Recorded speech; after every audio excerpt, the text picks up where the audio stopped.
Hey, what's going on, everybody? Welcome back to the channel. My name is Jacob Restituto, and I have the absolute pleasure of chatting with Jeremie Inhaber today. He has quite the extensive and exciting list of artists that he's worked with in the past couple of months and years, and whatever the case is, because it's a pretty cool list. So I'm excited to talk about him and his story, talk with him and his story, and also hearing about some of the experiences he had in working with some of these really cool artists throughout the years. So, Jeremie, thank you so much for taking the time, man.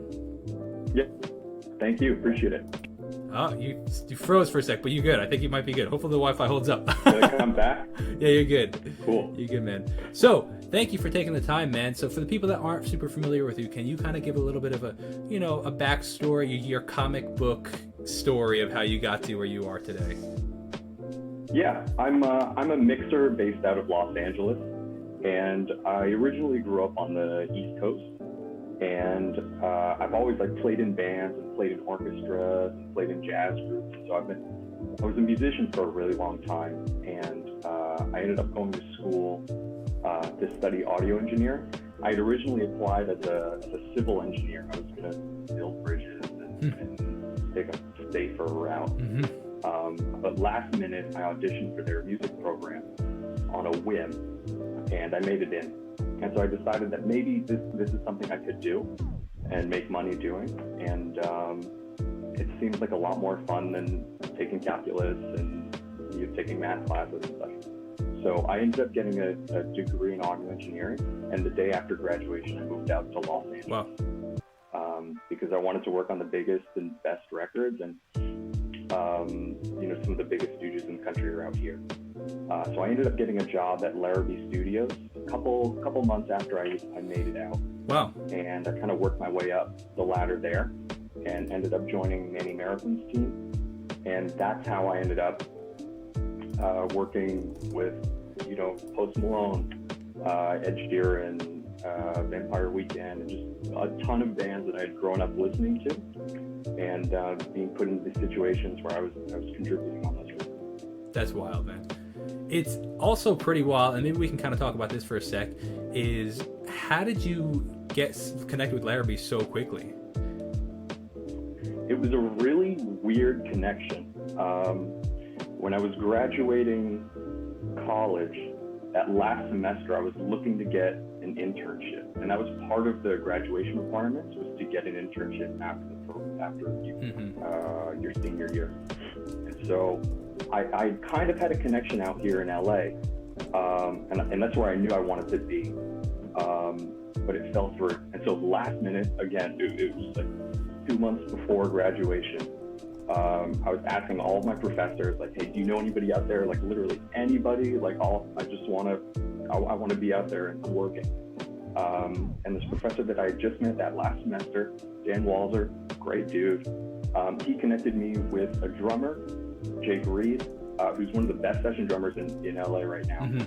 He in turn connected me with one of his engineering friends, Will Onspaw, and he used to work for Alex the Kid. Okay. And Alex the Kid was a resident at Larabee for some time. And so Will hooked me up with Amy, the manager at Larabee, and that's kind of how I got my foot in the door. And I started off cleaning toilets, getting coffee, I was a runner. And coming up at some of those big studios, that's usually what they start you with, that's the entry-level position. So I started there and, proved myself pretty quickly and moved up. It's wild because every single interview that I've done in these, it's all about relationships and connections, and not only just who as cliche as that sounds, because that's not necessarily the case. You may know a lot of people, but it's how do they see you? You must have had a pretty good connection with your professor, because he's willing to put his neck out there and share some of his connections with you. Because you may know all these people, but if they don't like you, or if they don't resonate with you or trust you, there's I'm not sticking my neck out for you. You know what I mean? But it's wild because it's a couple layers deep for you that you actually made this connection. And it's wild. Larabee's a pretty massive studio. Most musicians know that name, so it's pretty sick that you were able to land that gig. But not only that, that you had the humility to work your way up, because, you know, a lot of people, I'm not even going to point fingers at any generation, but a lot of people in any generation, I think, would be like, oh, I'm too good for this. You know, I'm a talented artist. I'm a talented producer. I'm a talented mixer. I already have a degree. You went to school for this. You had a degree, but then you were still scrubbing toilets and getting coffee. You know what I mean? Now, how much less for all these other people that, you know, don't have a degree and just want to go into the industry, but they're not willing to put in the work or be humble enough to start at those very humble beginnings. So I admire that very much. I think that takes a special kind of person, and I think that gave you the opportunity that you have today. Yeah, I mean, it was, when I graduated, I was always told in school, it's going to be really, really hard if you choose this path, right? They're steering people towards working at Sonos or working at, you know, Tesla. You know, you have this like technical degree, and all the faculty there really encouraged people to pursue a more like technical position. You know, again, you know, working at Sennheiser or at a microphone company or something like that. But I wanted to work on record. And so many people told me that it's going to be so hard and you're never going to make it and you'll never get there. That just makes me want to do it so much more. Oh, preach, man. I relate to this so much.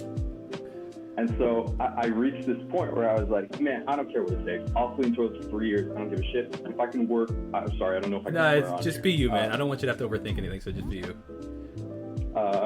And so, I you know, it's just something I wanted so badly that I was really ready to put myself through anything to get there. I agree. And so the journey now has been, you know, I have some records under my belt. I'm a part of the industry, and I've been in LA for about a little more than 4 years now. It's about, okay, I've been hustling really hard. Now how can I sort of take a step back from that and know my worth and become more a part of that community and sort of deepen ties with the city and, you know, with engineers and professionals. What does that mean to you then? Like what does that mean? How would you? Like you mentioned, the relationships, you know, continuing to build relationships with people here. And yeah, just becoming more a part of the musical landscape here. Something I maybe should have mentioned in my comic book story at the beginning is that I actually left Larabee about a month ago to go freelance. Wow. So I left Manning American Team, I left the studio, and now I'm working for myself. And I'm doing freelance mixing and freelance engineering. So that's kind of my that's kind of my next step. All right. It's something that I'm building into now. So I'm kind of at a growth stage professionally. Sure. And I'm garnering my own clients and developing my own relationships, sort of apart from the Larabee brand and the Manning brand. Yeah, absolutely. Which I admire that as well, because it takes a set of, you know, cojones to, you have something kind of relatively nice, you know, Larabee's a huge studio, Manny's a huge name in the industry. So then, you have you made it essentially into like a decent, you know. But now it's like, hey, I don't need to stay comfortable. I want even more, and that I love that, man. That's I relate to that personality so much. Where like you could stay at the comfortable level, and there's nothing wrong with that if people want to do that. But like there has a certain type of person that wants to go even further than that and develop their own. And I love it, man. That's so cool. So.